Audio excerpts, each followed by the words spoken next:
माझे नाव इशिता जगदीशसिंग ठाकूर. माझ्या शाळेत नाव प्रियमशी जिल्हा परिषद प्राथमिक शाळा नवीन वस्ती राळेगाव. मी 4थ्या वर्गातली विद्यार्थी. मी सांगणाऱ्या गोष्टीचं नाव आहे स्वच्छतेचे निर्णय. रवी नावाचा एक मुलगा होता. तो मैदानात खेळताना त्याला एक मोबाईल सापडला. त्यानं ते मोबाईल उचलला. तो इकडे तिकडे बघू लागला. त्याला कोणीच नाही दिसलं. त्याचा मित्र म्हणाला त्याला, हे तुझ्याजवळ मोबाईल ठेव.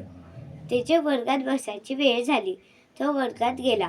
वर्गात नाही का त्याच्या मित्राला विचारलं, हा तुझा मोबाईल आहे का? त्याचा मित्र म्हणाला नाही. त्यानं दुसऱ्या मित्राला विचारलं, हा तुझा मोबाईल आहे का? त्याचा दुसरा मित्र म्हणाला नाही. त्याच्या मैत्रिणीला सुद्धा विचारलं त्यानं, हा तुझा मोबाईल आहे का? ते म्हणाली नाही, हे तर माझा मोबाईल नाही आहे. असं सोचत त्याला घरी जायची वेळ झाली.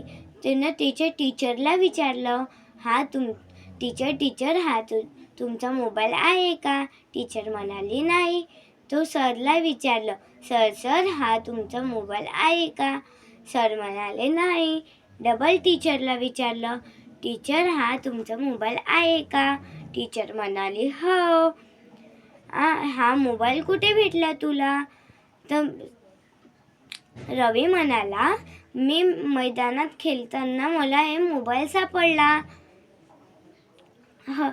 धन्यवाद. याच्यातून बोध मिळते, कधी कोणाची मदत करावी.